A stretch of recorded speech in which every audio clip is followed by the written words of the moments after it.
Yes, people, what's happening? Welcome back to the channel and welcome to another live stream and another edition of the opposition preview. Following on from Monday night's big win against Tottenham, Chelsea got another tough task hosting Man City at Stamford Bridge. Obviously, the champions in decent form now, already qualified for the Champions League last 16 after just 4 games. It's going to be a tough game. Loads to get into. Cole Palmer, City in general, how they're evolving under Pep, all sorts to dive into. Delighted to be joined by City fan LB. Mate, thanks for coming. Welcome to the channel.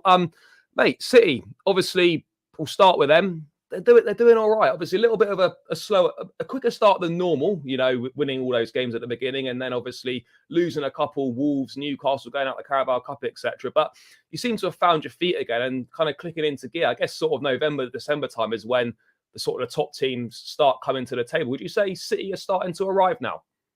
Yeah, I think City is certainly looking probably the best we've looked all season. I think there was a little bit of a overreaction with opposition fans and the media when City had our couple of losses. I mean, the reason that we lost those games was purely and simply we didn't have Rodri. Rodri is so crucial to the way we play. He's effectively an extra man. He was just defensive work rate and attacking work rate.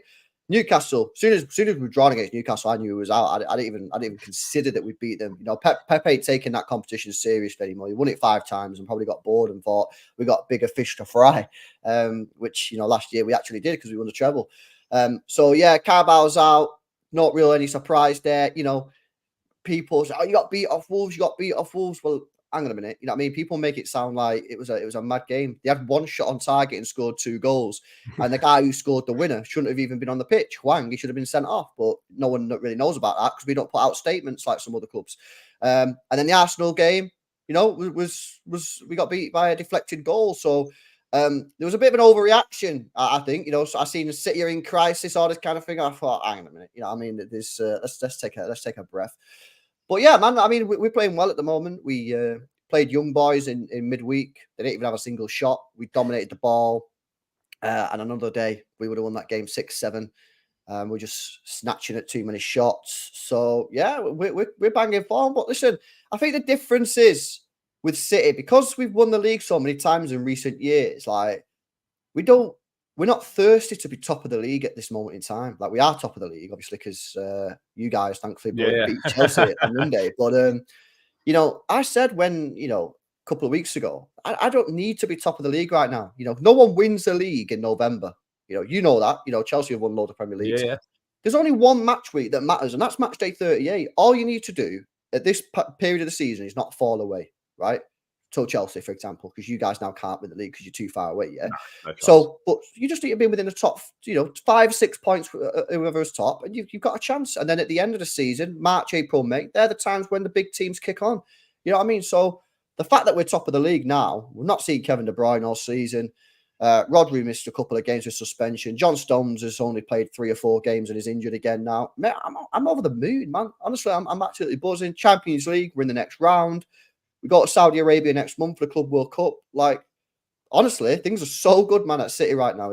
I think people are just sort of like trying to give any sort of indication that we're having a lesser season than last year and just jump on it. But now we're chilling. Mate, it always makes me laugh when City lose a couple of games and everyone's like, oh, well, you know, I'm not sure if this is the same City, you know, as before. There might be a few cracks there. Even if it was a slightly weaker City, right, which I don't think it is, but even if it was, a slightly weaker City is still a lot better than every single other team in the league. So it doesn't really make much difference, but it always makes me laugh. Like, people, I guess, like, you know, they like to have a new winner. No one's ever won 4 in a row before. That's obviously going to be a big motivation. People like, obviously, different teams to win in that. But you set the standard. You're comfortably, for me, the best team in the league. You've got the best manager. You've got the best squad. You've got the best players. You know how to win as well. That's the big thing. You know how to win. You're winners. You've got the winning mentality.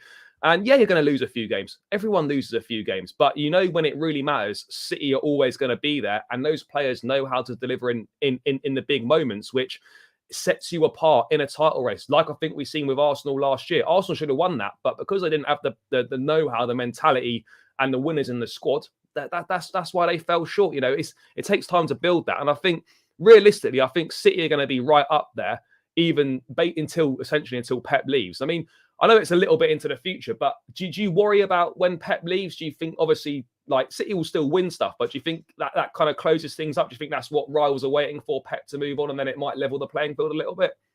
Well, I think you're right on the second part of the question. I think the whole of the UK, other than those that are just neutrals and just enjoy watching our Yeah. football, are just waiting for him to leave, because ultimately you can go on about whatever you want to go on about at City. People always throw the money or whatever. We spent £150 million net spend in the last 3 years, right? So, United has spent $1 billion. Chelsea spent $1 billion.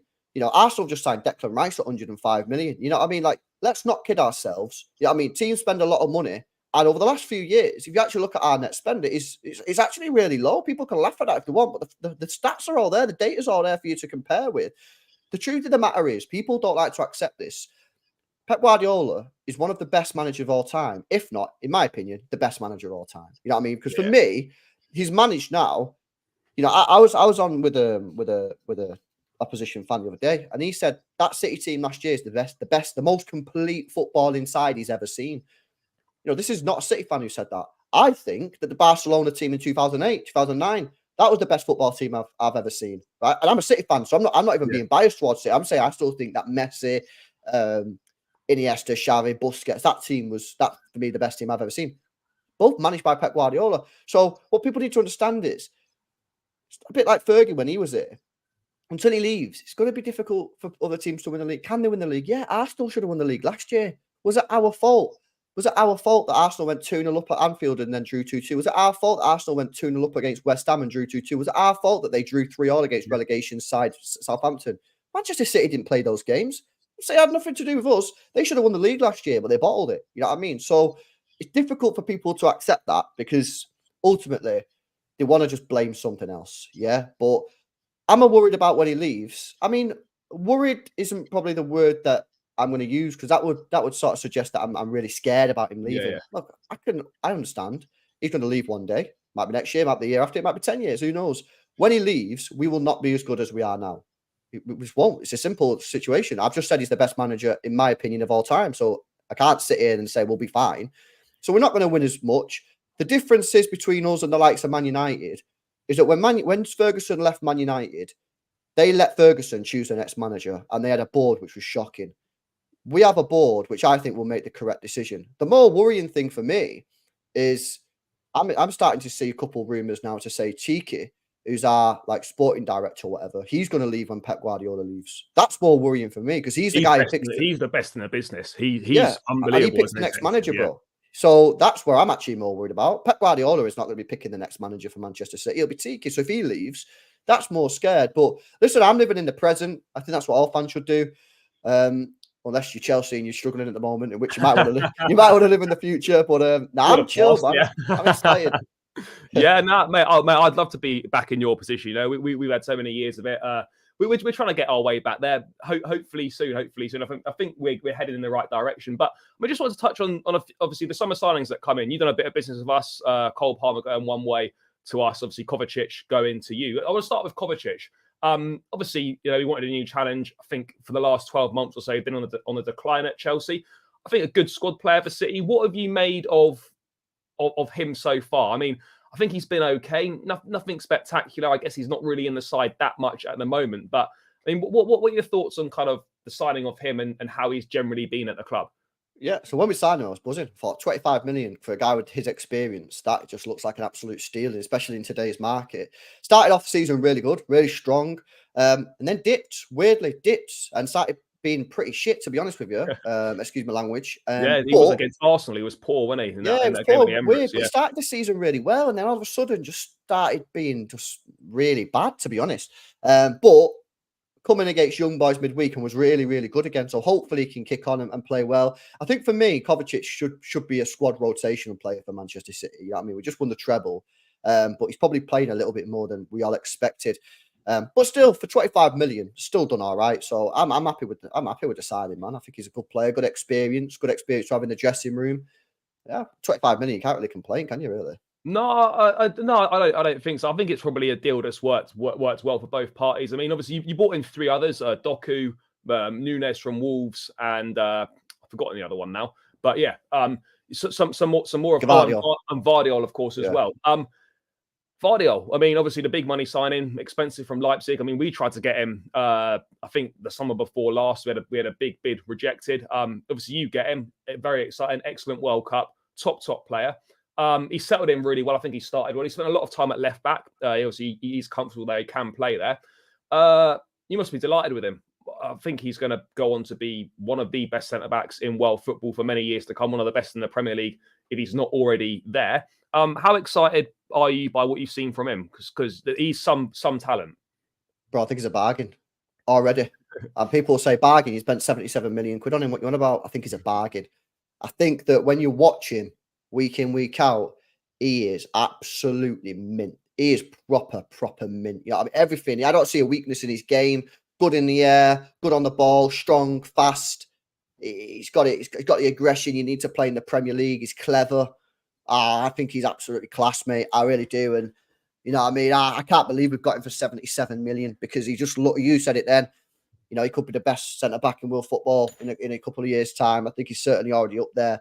For me, he's just mint. I love watching him. I really, really do. And how often do you say that about a defender? You know what I mean? Mate, don't say it often. I mean, we got one ourselves. I mean, I love watching Thiago Silva every week. I mean, obviously opposite ends of the spectrum in terms of career and age and whatnot. But it is true. Very rarely do you get excited about watching a defensive play. You know, it's always everyone gets excited about watching the attackers, the guys that make things happen, you know, in front of goal. But yeah, he's a top player. And you've got someone there that, you know, could be there for the next 10 years if necessary. I mean, just on sort of the younger players at City, though, you kind of like, obviously all squads go through cycles. It sort of feels like with City now, the way that you've signed the players that are coming through, etc. You've got like a real core of young players in their early 20s that are at the club now, or some that have come through the academy that are setting you forward well for the future. You know, Haaland, 22, 23, got Doku, early 20s.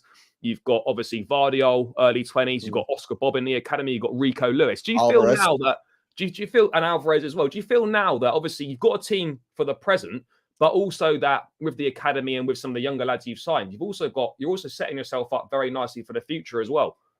Yeah, I mean, I think the squad is perfectly balanced. You know what I mean? We've got the experienced players, and we've got the younger ones. We've got the sort of mid-age. I mean, you look at someone like Ruben Diaz. I think he's 26. You know, he could play for another 9 years. You know, centre backs these days. You mentioned Thiago Silva. You know, you look at Kyle Walker. I mean, he could play for another 4 or 5 years, in my opinion. Absolutely no problems.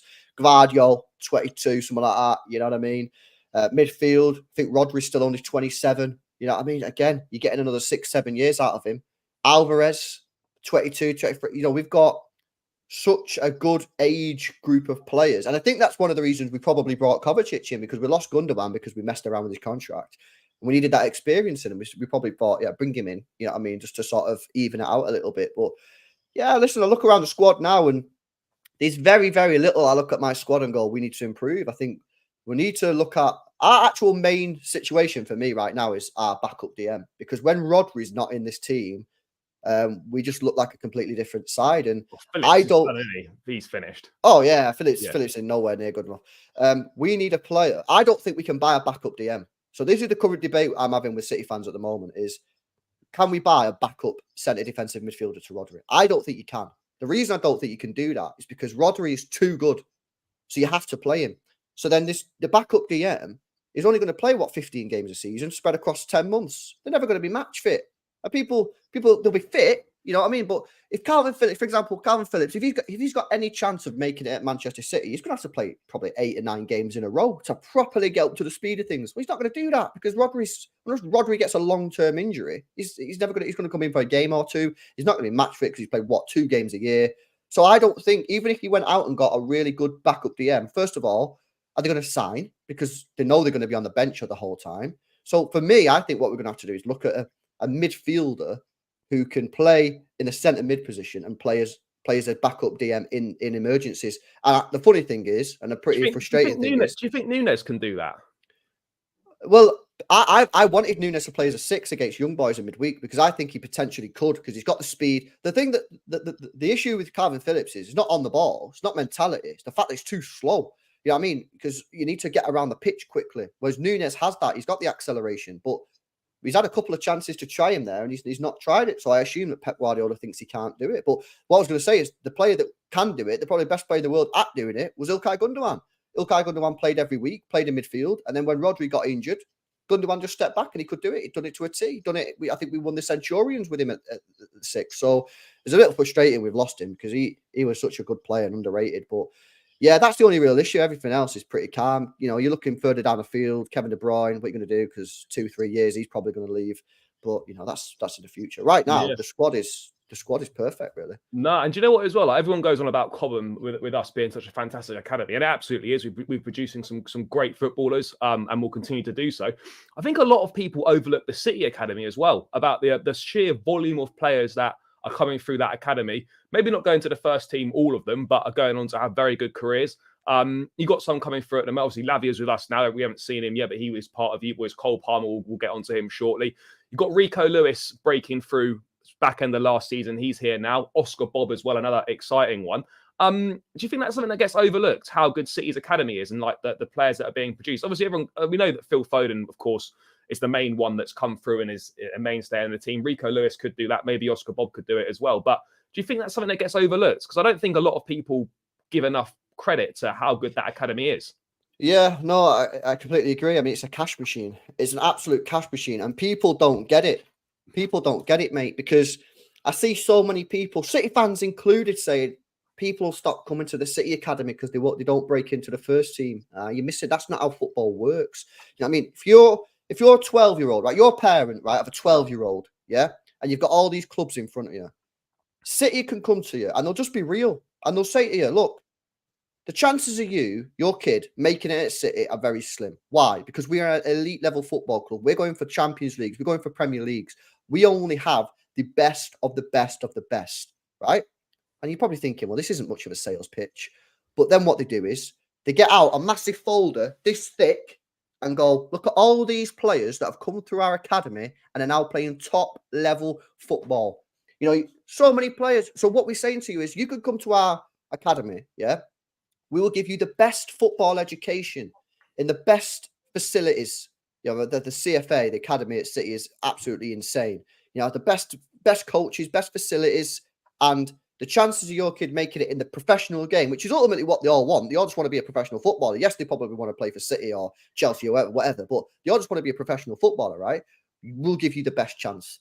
And City make a pretty penny in it as well because we're selling players now for 30 million. I see people on Twitter saying, how is City selling this player for 25 million or 30 million? How are they selling this? Why? Because we're playing football in a way that everybody wants to play football. Everyone wants to play out from the back now. If you want to sign young players, what are you going to do? You're going to go to a team that has the players playing like that from day dot. So it's a cash machine. We'll get the best out of the best, and we'll sell players. We'll sell players that maybe we want to keep. You know, I'm sure City probably wanted to keep Cole Palmer. I'm sure City probably wanted to keep Lavia. But that's one of the things, you know what I mean? But at the end of the day, we get fairly compensated for it. And yeah, I mean, it's an absolute cash cow, man. No, it absolutely is. I mean, just on Lavia quickly, obviously we haven't seen him for us yet. You talk about the backup DM role. Is there I mean, it's hard to say regret because of how well City are doing, but is there perhaps a slight regret, maybe that's not quite the right word, on not being able to bring Lavia back from Southampton or not actually getting that done? Because surely he would have been perfect for that. There's regret with a lot of City fans, not me, because I don't think it would work because of what I told you before. I don't think, because you got to imagine, right? We have Lavia, yeah? When's he going to play? When would he play? He's not going to play any Premier League matches. Why? Because we're trying to win the Prem, you know what I mean? So Rodri's going to play. What, he might play a Carabao Cup game. Well, we're still going to get beat against Newcastle if Lavia played in that. He might play a couple of Champions League group matches. But as soon as we get into the deep end and we get into the knockout games, he's not going to play that. So this is the thing. I think it's good because I like Lavia, yeah, and obviously a lot of City fans wanted us to keep him, but I just don't think it's going to. I don't think having a backup DM is going to work. So I think it was probably the right thing. Obviously, we sold him. We got decent cash out of it. You know, we're selling players for like 25 million who've never even stepped foot on the pitch for City. I mean, how can you turn that down? Do you know what I mean? So yeah, not for me. I think sell him. It's a shame, but this is what it is. This is what the City Academy is. I think too many people look at it and say we need to be bringing players through.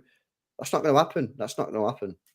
No, I agree. I think a lot of same with Chelsea. Every time an academy player sort of gets on the fringes of the squad, always, you know, doing really well when people are sort of hyping them up. Everyone thinks that every single academy player has to go and then play in the first team. And then they don't realise that, as you say, the role of the academy is twofold. It's to make a profit for the club, and it's also the very best ones to get you decent players that haven't cost you anything. And I think that's the big point that a lot of people miss. There's always that extra hype around academy players, and like everyone thinks they all have to play. But ultimately, people have always criticised Chelsea for selling academy players, right? But I don't think we don't regret a single one. We've sold Tomori over the years. We sold Mason Mount last summer.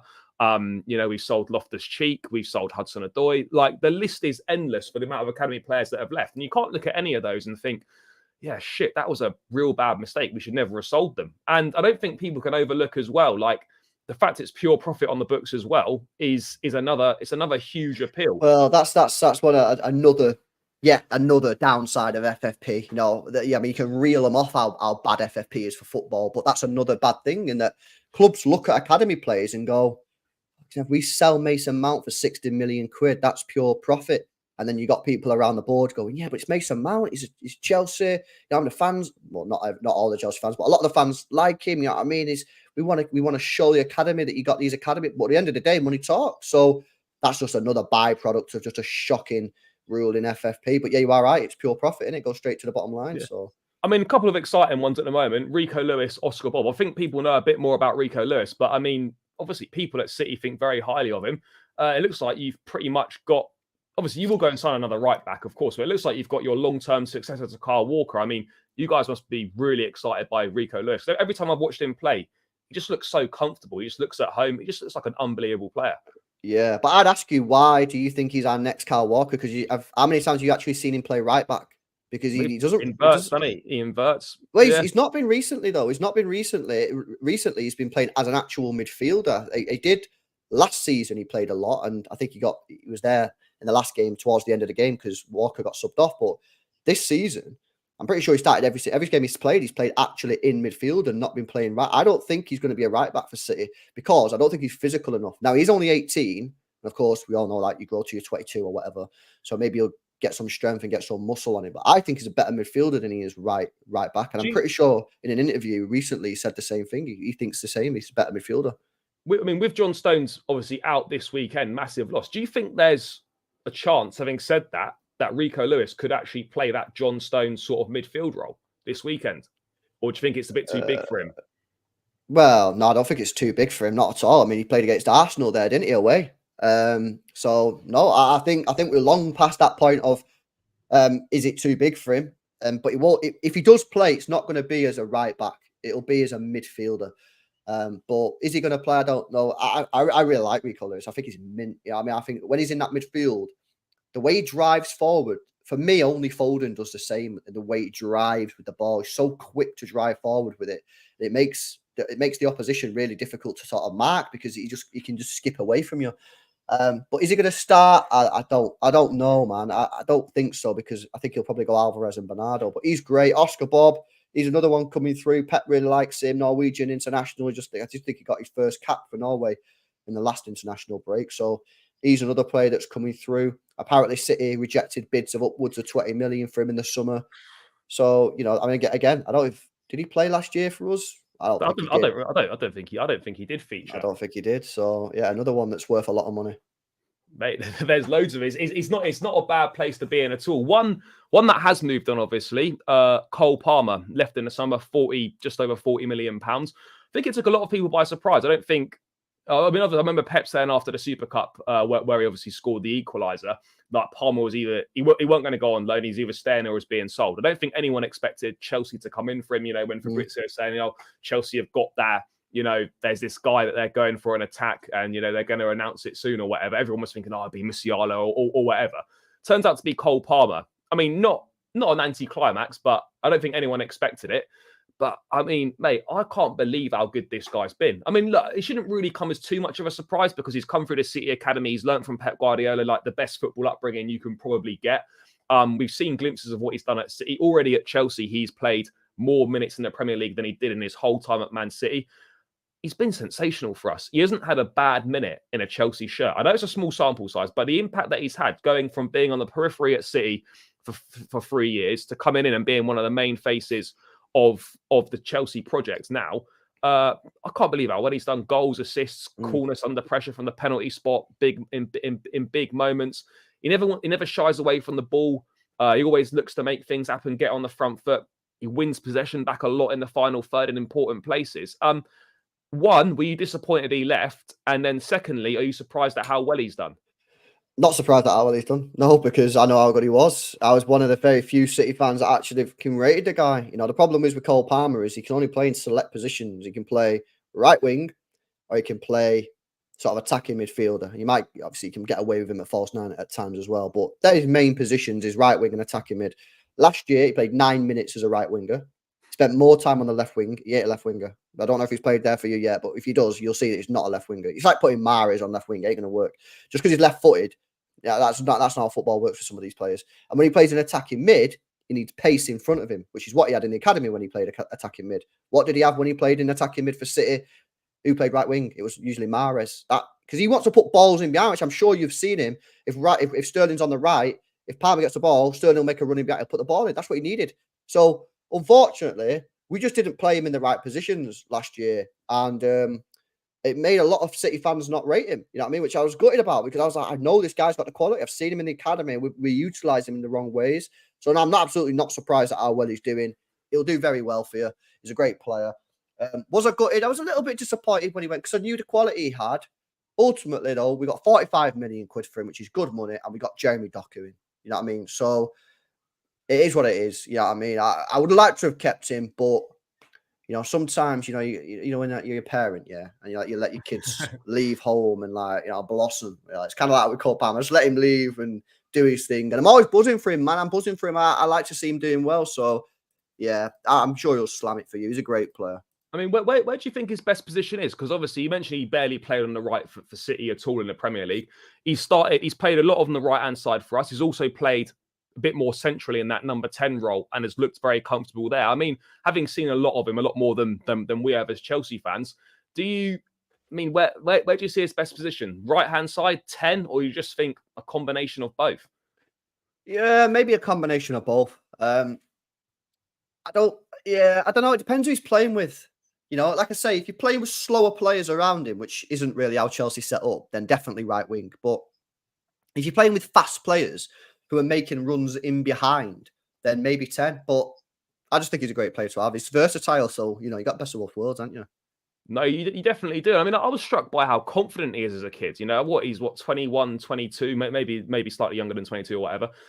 Did he always have that confidence at City? Because I know it's hard when you're a young kid coming through, particularly when you're surrounded by all those world-class players at Man City, to be confident, try things on the ball when you're surrounded by more established players. I almost feel that, like under Pep, perhaps he didn't have the full trust to, you know, be given the trust to make it through mistakes in games. I think under Poch now, if he makes a mistake, you know, it's fine. Doesn't matter, you know. You're still going to play. We're going to allow you to stay on the pitch and kind of rectify that. I feel he's got more trust from Pochettino than he did from Pep. I guess maybe we're in different situations. We can allow a bit more trust. There's not exactly any other options to replace him with, per se, on the pitch. Do you think Pep trusted him enough, or do you think perhaps he didn't have his full trust to allow him to sort of express himself the way he seems to be doing at Chelsea?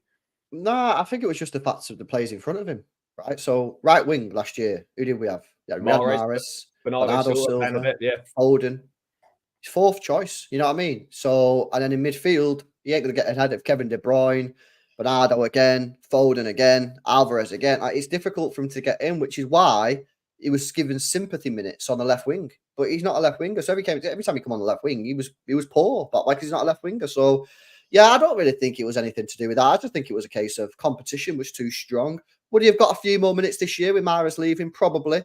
But he wouldn't have got as many minutes as he's getting at Chelsea. So listen, you know, I as well think when he did get any minutes at City, he was probably trying too hard because he tried to impress. Where he's gone to Chelsea, I'm not being funny, mate. He's probably looking at your squad going, fucking hell, I'm pissing getting in this team every single week. So he can chill out. He can relax. He can just do his normal game because he knows that, you know, he spent 45 million quid on him and he's looking around thinking, I'm getting picked every week. Whereas at City, that wasn't the case. So when he was coming on, he was probably doing things that he probably shouldn't have been doing because he was trying to force the issue and show everyone how good he was. So listen, at the time, the only thing I thought was wrong was why go in Chelsea, you know what I mean? Because you're going to get the minutes there. But clearly Poch rates him and he's getting the minutes. So it's definitely the correct move for him. Mate, I remember when I spoke to Huey, right? And he come on, we talked about the Cole Palmer move, and he was surprised that Cole picked Chelsea as his next club, considering he wanted to get regular minutes. I think at the time that's probably a fair thing to say. When you look at Chelsea, you're thinking, oh, is Cole Palmer going to get like a lot more minutes than he would at City? Perhaps not, but I guess now he's established himself. He's looking really good. He's confident. Everything's coming off for him at the moment. I mean, how good do you think he can be? Because you say you know a lot more about him than I do. Do you think like the sky's the limit for him? Do you really think he's got that much ability, that much talent? Maybe an outside chance if he continues his form that he could make the Euros squad next summer? I think he could make the Euro squad. I don't see why not. I mean, you're getting bums in there like fucking Rashford. You know what I mean? Yeah. Like, there's absolutely no reason that he can't get in that squad, and he just has to play regularly. I mean, I don't know why Sterling's not in the squad. I think, I would have had Sterling in the squad. I think he's not been picked again, which is strange for me. But yeah, listen, I don't try not to put a ceiling on him. Just let him be himself, and see where he's going to go to the top of the game, in my opinion. You know what I mean? I think he's got a very high level. Is the Euros this year a little bit too soon? We'll have to wait and see. Look, if he plays every week and keeps doing as well as he's doing, the problem is he's in a poor Chelsea side. You know what I mean? So sometimes that might drag him down. You know what I mean? Because ultimately, you're only playing with the players that you've got around you, and obviously the system that you're in and whatever. But I think he's got an outside chance of. Well, I might check the bookies actually and see what the odds are on him getting in. Because I think if he plays every game now until the end of the season, you got to say he's got to have a chance, haven't you? Provided he plays well, of course. So, yeah, no, mate, I absolutely agree. I mean, just on another one of your old boys, Raheem Sterling. A frustrating figure for me. Look, he's done very well for you guys for sure. I think he obviously benefited from being in a world-class setup. His flaws because you create so many chances because you win you win most weeks, score 4 or 5 or whatever. His missed chances don't really matter. You get so many chances that he will score 1 or 2, so the misses get forgotten about. At Chelsea, it's different. Not playing with as good a players, not in as a fluid a system or whatever. If you miss 1 or 2 chances for Chelsea, that's the difference between us winning the game and losing the game. So I think his flaws are a lot more exposed. Last season, I thought he was really poor. Again, not the only one. Everyone was pretty shit for us last season. He's the highest paid player at the club. He come here because he wanted to be the main man. He's got that main man money, but he's not delivering like a main man should. Now, for someone that should be in his prime years now, for someone that has won so much, kind of been there, got the t-shirt in terms of Premier League football, you expect so much more. Like, I watched him, I was at the stadium on Monday night, Spurs away. Like, he was better, he was okay, but it's what you want to see from Sterling. It's like runs in behind, taking players on, that dribbling, but you don't see it enough. You see him scoring goals against Luton's, your Burnleys, and like Blackburn in the Cup. We didn't sign you for that. We signed you to influence big games and make a difference in the big games where it really matters. And I just don't feel he's done that enough. I mean, what are your thoughts on what you've seen from Sterling at Chelsea? And are you surprised how much he's dropped off from what we saw at City? No, because in his last season at City wasn't the best. I don't slag him off because he put the cross in for Gundogan in the final game against Aston Villa, which helped win the league. But I know he had a bust up with Pep Guardiola, and Sterling can deny it until the cows come home. Whatever, we all know that's what happened. You don't leave Manchester City when you're winning title after title. You've got the greatest manager of all time. You know what I mean? I think he had some sort of argument or whatever. He went to Chelsea, and you know what as well. More evidence. Look at his farewell message on Instagram, bro. I don't even think he spoke about everything apart from the manager. So he clearly had some sort of bust up with him. But listen, you hit the nail on the head. Sterling is a very, very, very frustrating player because on his day, he's world class. I remember, was it the year? I can't remember which year it was, but he was up there with Messi and Ronaldo numbers. I think he got like 50 goals, 50 goal contributions in a single calendar year. Like, he was up there with Messi and Ronaldo. That's how good he was. Winning games as well, not like tapping goals. He was cutting in off the left, putting the ball in the top corner, full of confidence. What I say about Sterling, and I'll die by this statement, is when he's in form, stick him on the left because he'll cut in and he'll get goals. When he's not in form, stick him on the right because all he has to do is take on his man. He's got the pace to do it, and he put cross after cross after cross, and he'll get some assists and he'll build his confidence up there. I think personally, when he's playing in a team, maybe like Chelsea, where things are not clicking and his form's up and down, stick him on the right hand side and just say, take players on, put the ball in the box. And I've seen him do that a couple of times this year. I think Luton. Early on in the season, he went on the right. I know it's Luton, but he still demolished them. I'm pretty sure he played right wing that day. He got a couple of goals in that game. Yeah, exactly. So it was fantastic that game. So for me, yeah, the thing is, you're never going to get prime Raheem Sterling from Manchester City now at Chelsea. It's just not going to happen. You're not playing with the good players. Clearly, his confidence levels have dropped since then. Obviously, it's understandable because he's not doing that anymore. And the team's inconsistent. The managers are being changed. The players are being changed. So it's difficult because you want to demand more, but I just don't think you're going to get too much more. You probably can squeeze a little bit more, but I just don't think you're going to get what you probably want. I don't see it. No, I don't either. Like, honestly, it's going to be hard to shift him. He's on like a 5-year contract or something, 300k a week. It's going to be hard to get rid of him after 2 years on that sort of money, on that sort of deal. But I just don't see it, mate. I just really don't. Like, 1 minute you're thinking, oh, this is great. He's running at players. He's dribbling past them. He's taking his man on. The next minute, he's playing like a mannequin. He just stands still, doesn't take anyone on, runs into players. Like, the level of inconsistency you get from him is the inconsistency you'd expect from your Cole Palmers at the start of their careers, your Mudryks, etc. But we're getting that from an established senior professional, and he's not cutting it for me. He just isn't cutting it. But again, like, we're going to struggle to get rid of him. He's going to play these games because he's the only experienced guy we've got in the front line. We've got Nicholas Jackson leading the line. We've got Mudryk. We've got Cole Palmer. We've got Madueke. Like, these guys all in their early 20s, haven't played a lot of football. And as you say, like, I like him on the left, but then I'd rather have Mudryk on the left because it's going to be more beneficial in the long term to play Mudryk. And I just think he is a bit more dangerous. Cole Palmer's got that right side lockdown. Like, you almost feel, well, is there really a space for Sterling in the team? I know that kind of might sound a bit strange, but I just don't see enough from him. It's frustrating. Like, you sort of, I look at it and I think, like, if you sort of take a sample size of 5 games, he should be performing well in 3 of those. You're lucky if you get 2. And that, at this level, with the money he's on and what he's done in his career, is not good enough for him. It's not good enough. But, mate, I want to move back to Man City. I see a lot of City fans discussing it, spoken to Daps about this on numerous occasions. Like, this Grealish and Doku thing. I don't know. Why do you feel that certain City fans are creating this Grealish versus Doku thing rather than looking at it as Grealish and Doku both bring great things to the team? I mean, where do you sort of sit on this? First of all, feel free to compare and contrast. I'm not one of these people who are like, no, you cannot compare the players. Compare all you want, mate. You know what I mean? 2 players playing the same position. I'll compare them all day long till the cows come home. You know what I mean? I'm not one of these people who are shutting down this conversation. But I'm also not one of these people who are Team Grealish or Team Doku. They both got things that they can offer different. You know what I mean? Jack Grealish is probably better at holding the ball up, higher up the pitch. Doku's going to get you more goals and assists. That's obvious. I'm absolutely buzzing that we've got both players. It gives us optionality, 2 completely different types of players. But yeah, I see some people who are like, you know, shutting down conversation. And I'm like, why are you shutting down conversation? Let people debate it. Let people debate what they think Grealish brings to the team.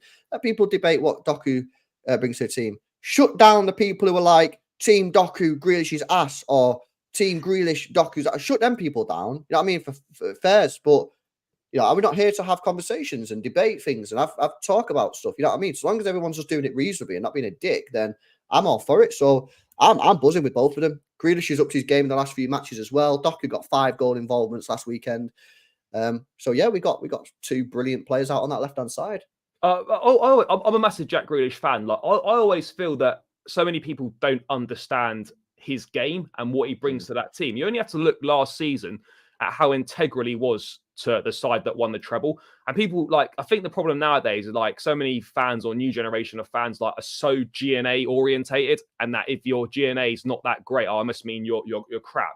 Like, people don't understand, like, Grealish's role in that City team is not to score goals and get assists. Yeah, if he can do that, it's a bonus. But what he does on the ball, the fouls that he wins, the space that he creates by holding onto it and dragging players out of position, creates that space for others to run into. Like, people don't understand his role. Yeah, of course, he said it himself. He said it after the game against Young Boys the other night. He needs to get more goals. He wants to get more goals. All attacking players want to do that. But I just think his role's so misunderstood. And I think, like, Doku, I think one's played a lot more football than people would have expected already.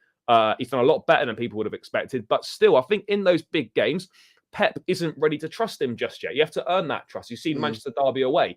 Like, Grealish come back into the side. People might have thought Doku would have started, but Grealish comes back in, plays a top performance. You understand why Grealish plays in the big games because of what he brings to the team.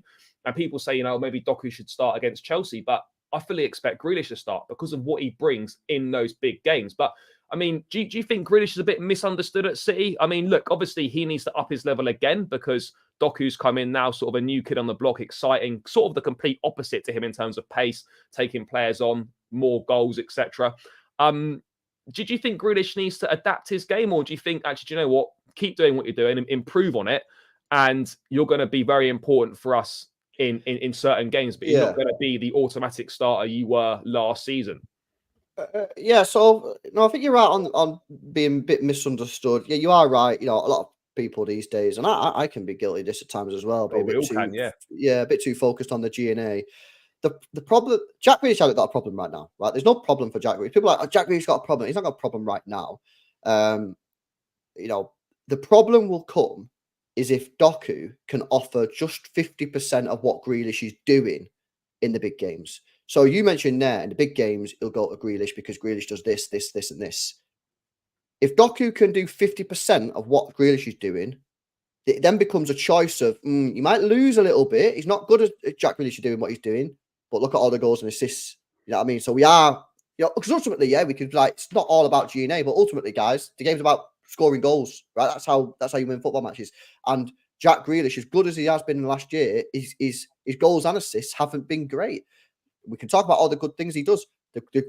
There's only going to be a problem for Jack Grealish is if Doku starts doing what Jack Grealish can do, because Doku will also score an assist. At the moment, it's well too premature to suggest that's going to be the case. You know, and I'm with you. I think in a lot of the big games, I think he'll go Jack Grealish because he's trusted in that team. And as well, people forget Doku can play right side as well. So it's not always going to be Doku versus Grealish. Doku's going to be dealing on that right side. I'm sure he'll play there plenty of times. So at the moment, I'm happy. You know, we've got two players who play different styles, and it's gonna force Jack Grealish to be better. You know, I think in the last 3 games, in my opinion, you can already see that Doku being at the football club is impacting Grealish because you've seen him do more take-ons. You know, he's played really, really well recently in the last couple of games, doing stuff that he wasn't doing last year. That's definitely a Doku influence. So it can only benefit the team. And like I say, just to have options, pacey player versus a guy who's more sort of possession-based, is great for Pep. No, I agree. And competition's good for everyone. You know, it pushes players on. Doku, I think, is a really exciting player. Really like the look of him. I think he's got a lot to offer to Man City, and the fact that he's been trusted so early on. Do you think that's a sign of how highly Pep rates him? I know, obviously, he rates a lot of the players that come into City. There's been very few shit signings. Maybe Calvin Phillips, pretty much the only one I can really think of. Maybe Claudio Bravo right at the start of his tenure, but I mean, Doku coming in and having sort of an impact so quickly and playing a lot more games than you would expect. Most new signings tend to get gradually eased in. Do you think that's a sign of like how highly Pep rates him and how good he actually is? Yeah, I mean, I don't know how much of a say Pep had in this transfer because he was thanking Tiki before after the game against Bournemouth, saying, "Oh, what a great signing! All credit to him." So maybe I don't know how much he really knew about him, to be honest with you, but he's definitely impressed. I mean, you look back at the signings that you've made on the wing, Sane, I know Sterling was already there, but Sterling was there when Pep came in. Bernardo, Mahrez, Mahrez. All these players struggled in the first year. Grealish struggled in the first year under Pep Guardiola. He's the one that's broken the mold. He's come in and looks like he gets it. He looks like he understands it, and he's playing well. None of the others done that. So, I just think it's a great signing. And the price, again, we paid 45 million. It looks like a steal again, straight away. I mean, I guess you've almost, I know it doesn't quite work like this, but I guess you've essentially kind of swapped Cole Palmer for Doku. I know. Well, that's why I said that before when you said you're gutted about Cole Palmer leaving. And yeah, I am. But at the same time, we've also got Doku in who's mint, and can play left wing. So that's sort of what I said earlier, yeah. Yeah, I mean, mate, like, what have you made of Chelsea this season? A lot's been said about, the £1 billion spent or whatever. That number's going to make headlines. Of course it is. On the pitch, look, I'll be honest, we should have done better. We should have more points on the board at this stage in time. But I know underlying numbers don't necessarily mean a lot, but they do paint the picture that we've not been shit in all these games. The numbers are good. We create a lot of chances. We just miss too many chances, which has been a problem, not just this season, but for multiple seasons before it. We should have more points, as I said, but I think we're actually doing all right. Yes, 10th in the table after 11 games is not good enough. Of course, it's not. And we need that Champions League qualification. We can still get it. Sure, it's not gone by any means, but we need to start winning a lot more games of football. Monday night was a great start, but what are your assessments of Chelsea, like of where they're at right now? How do you see the sort of season going for them? Has it gone as you thought it would have gone? It's difficult really to say, because did anyone really know what Chelsea were going to do this year? Could you really in the summer say, this is my prediction with confidence? It's a new manager, new players. You just come off one of the worst seasons in Chelsea history. Like, I think you're a fool if you put any sort of bets on Chelsea's league position this season. So yeah, I mean, Shomish, you're probably, 2 places above where you finished last year. That's an improvement. And I think, to be fair, jokes aside, you're probably right. I think that you've been better than some of the results say. I've watched Chelsea a few times, and even in games where maybe you've lost or drawn or whatever, I thought that should have been too bad. And if you had a goal scorer, you probably would have won. My main issue for Chelsea is the fact I think it's absolutely criminal that you guys have spent £1 billion and have a average goalkeeper, to say the best. And I just don't get what Jackson is, mate. I think if you're spending that sort of cash, you've got to have a good goalkeeper and you've got to have a good striker. These are the 2 most important positions on the football pitch. And for me, Chelsea's goalkeeper in Sanchez is very, very average, if you can even say that. And then Jackson, I just don't think he's a Chelsea level striker. So again, I just don't know where this money's gone. That's, for me, is the biggest thing. You should have a good striker and a good goalkeeper. And if you did, you'd be a lot higher up than 10th. It's not like you've not spent the money for it either. No. You should have better than what you've got, for me. No, but do you know what? I do agree to an extent. I honestly believe, like, with the chances we've created, etc. Even if Nkunku was fit and he'd been on the end of some of those chances, like, I know it's ifs and buts, but if if Nkunku had been fit, or we were able, if Ivan Toney wasn't banned and we were able to get him in the summer, we're probably in the top 6 in the table. And I know it's hypotheticals and it doesn't really mean much, but I don't think Chelsea are as far away as people perhaps think they are. I think we're probably definitely a top level goal scorer we need in the team. The goalkeeper, I agree with you, but that's not going to change, I don't think, because we just bought in Sanchez, bought in Petrovic from the MLS. He's going to be the backup keeper. I think that's the plan pretty much going forward. Well, then you got a problem then, bro, because for me, Sanchez ain't good enough. Sanchez is not good enough. He's not. I agree, and I think, like, there might need to be a degree of ruthlessness. You saw it with Pep. Comes in, Joe Hart, see you later. Bravo comes in. Bravo has a season or whatever it wasn't good enough. See you later. Gets his guy Edison. Maybe Chelsea will see that Sanchez this season, maybe he's not it. We need to go in the summer. Do we go and get a Menyan or whatever it might be? They might think, actually, do you know what? We thought this guy was going to be decent for us. He's not. He could still be a good backup, or we just get rid of him and we bring someone else in. I agree with that. I don't look at Robert Sanchez as a Premier League winning goalkeeper, and we certainly don't have a Premier League winning centre forward at this point in time. But look, if we can get Ivan Toney in January, it makes a massive difference. Of course it does. I just don't feel we're as far away as people think. I'm not saying that we're going to definitely qualify for the Champions League. Of course, it's still possible. We're there or thereabouts. We're a few places off, a few points off. But the second half of the season, with Nkunku coming back, with us hopefully getting a centre forward in January, I think that can make a massive difference, because the underlying numbers and the performance levels, they are there. It's just we made a few individual mistakes and we're missing too many big chances. But how big do you think Nkunku coming back is going to be for this Chelsea side? A lot of pressure's being put on him. He's a top player. He's not kicked a ball for us yet. This is why I'm always, a little bit skeptical, a bit cautious about, bigging players up about coming back and they're going to transform the season and stuff. He's not kicked a ball for 4 months. He's not kicked a ball in the Premier League. He's not played a competitive game for us. And yet people are acting like he's going to be the saviour and come in and do a madness from the first minute he steps on the pitch. We're not going to see the best of him probably until next year. He's got time to. He's got to get time to get up to speed again. But how big an impact do you think he'll make, and how big a difference do you think Nkunku will make to this Chelsea team? Well, I think he'll improve you. I don't think he's going to save Chelsea this season or whatever, but it'll certainly improve you. It'll give you another option. I was speaking before about Grealish and Doku have an option. It'll give you another option. Managers love options. They don't want to be sitting down on a Friday night, in front of the whiteboard thinking, well, that's my starting 11 because that has to be my start. I've got no other players. You know, they want to have hard decisions to make. They want to be sitting there saying, is it Mudryk or is it this guy? Is it Jackson or is it this guy? Is it him or is it him? So for him to come back in, yeah, it can only be a good side. He's a good player. Don't get me wrong. He's a good player. He's got a hat trick against City actually once against when he played for Leipzig. He knows where the back of the net is, and that's another thing. Where's he going to play? Is he going to be a strike? Because if you look at his sort of positional play for his previous clubs, he's sort of played everywhere. You know what I mean? Left wing, right wing, centre forward, second striker, attacking mid. So he's a bit of a versatile player, which is always a good thing. But yeah, listen, I think he'll improve you. I don't think he's going to change your fortunes. I'd be surprised if he changed your fortunes, just because I just don't think he's really what you're looking for to change your fortunes. I'm looking for an out-and-out striker, which is why you're talking about Tony. I think he'd be a good signing for Chelsea. Yeah. Put the ball in the back of the net. But yeah, no, listen, you're right on Chelsea. I mean, listen, you know, Arsenal, you should have beat Arsenal. You know, if Sanchez don't make that mistake, you win the game. What, you're on 17 points. You're sitting in 9th. And you're 1 point behind Man United and Brighton and 3 points behind Newcastle.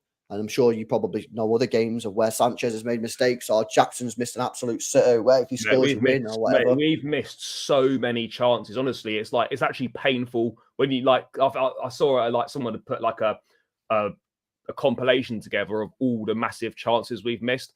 And you just look at some of them and you're thinking, if even a couple of them gone in, that's like 6 more points. And suddenly, like 10th place is suddenly like 6th or 7th. Well, that's why you got to get the creme de la creme up top, mate. Yeah, that's why we got Haaland, mate, because you can't mess around. That's why we binned Jesus off. Jesus is a great player. Great player.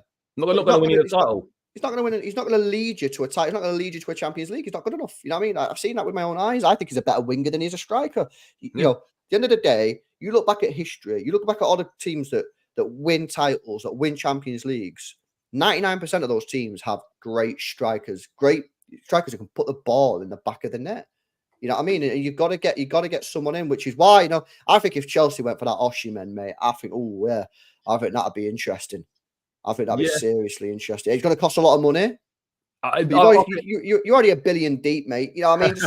What's an extra 140? Mate, I think no chance for Osimhen in January. Certainly in January. If we don't sign anyone in January and we go to the summer, yeah, maybe there's a chance. But I think if we don't get Champions League, like maybe we can probably forget him. But yeah, do you know what? Like I agree. Look, we need a centre forward, as you say, like centre forward and defensive midfield and a goalkeeper. Those 3 positions, probably the 3 most important positions on the pitch. City have got all those locked down. Haaland, Rodri, Ederson. Like, that's where you've got to get to, you know. At the moment, you know, Moises Caicedo, Enzo Fernandez, Romeo Lavia, all good players. We don't have that focal point at centre forward. We don't have a good enough goalkeeper. And the number 6, you know, they could be developing into very good players. Like, we're not quite there yet. But last few minutes, mate, how do you see the game going on Sunday? How do you expect City to set up? Well, Stones is out, which is unfortunate because he's such a big part of the way we play. So I'd imagine back line. He loves a Kanji, so I think he'll probably come back in. So Kanji plays the Stones role?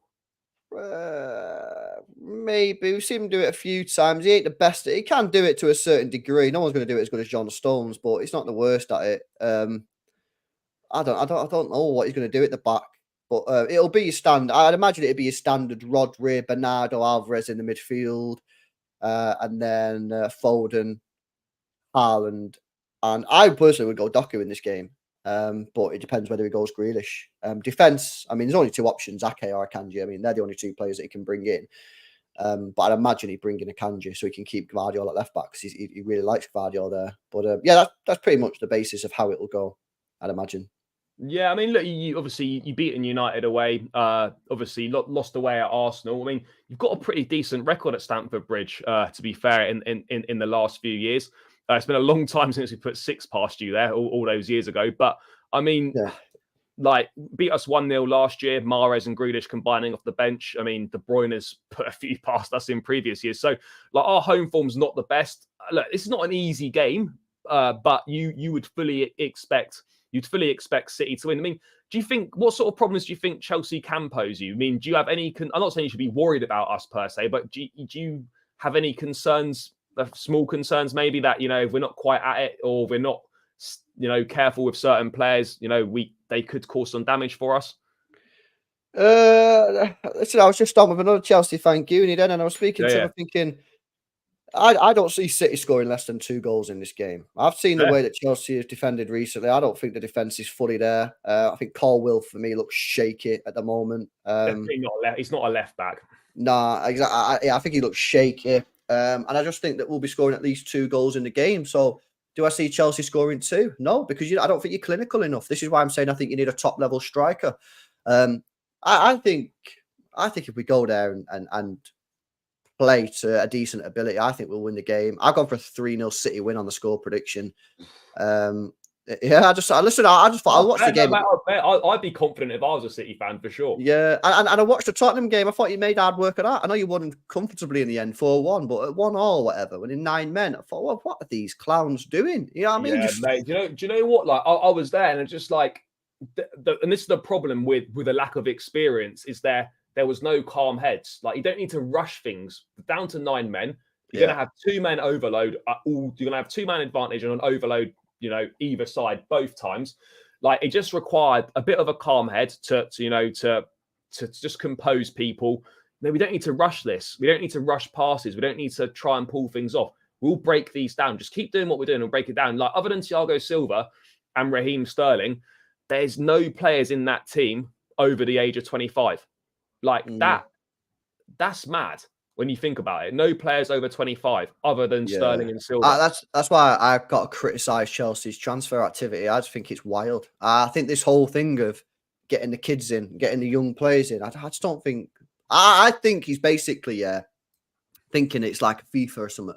Whereas when you buy a player in, if they're young, they never go down, do they? You know what I mean? If you people who play FIFA, I've not played it this year, but if you buy a player in career mode, if they're young, every year they get better and better and better. They never go down. That's not how football works. Who's to say that Caicedo will replicate his form at Brighton? Who's to say that you can get Argentina or River Plate form from Enzo Fernandez?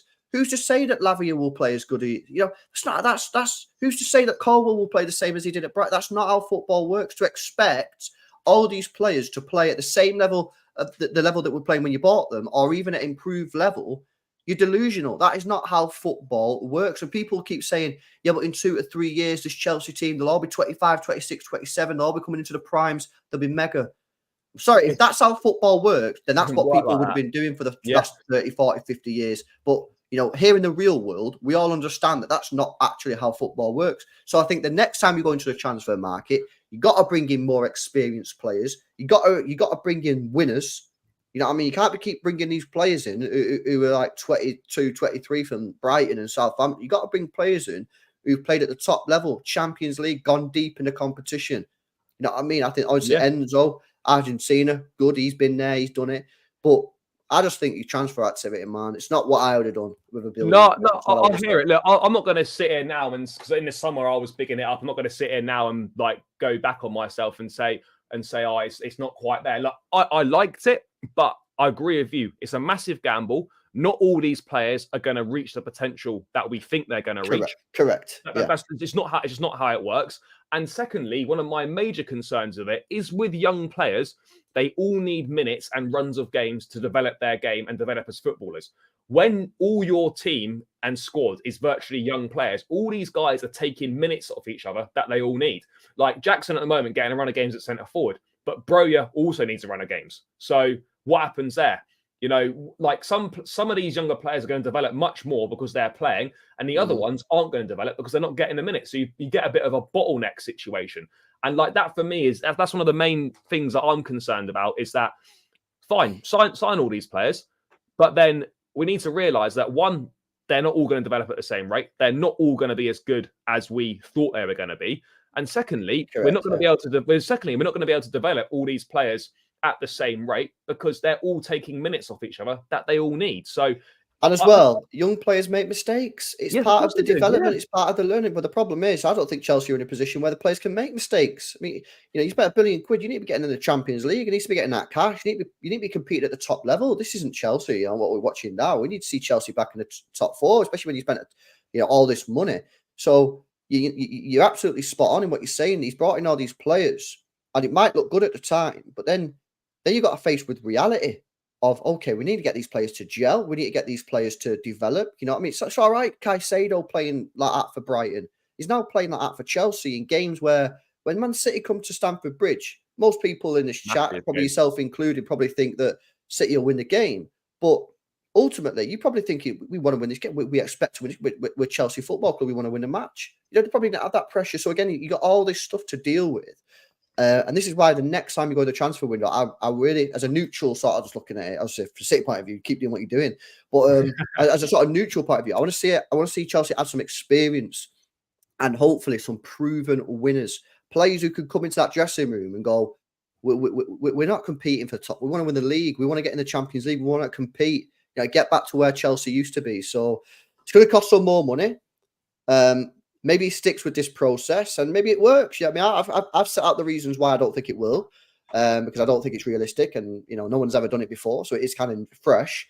But who knows? Maybe Bowley's onto something. Maybe this is the way forward. Maybe this is the way forward. Do you know what? Like, lastly, I'm going to say, like, this is why I've got a little bit of sympathy for the manager. Like, I back him. I think he's a very good manager. I think he's the right manager for this sort of job and where Chelsea are at right now.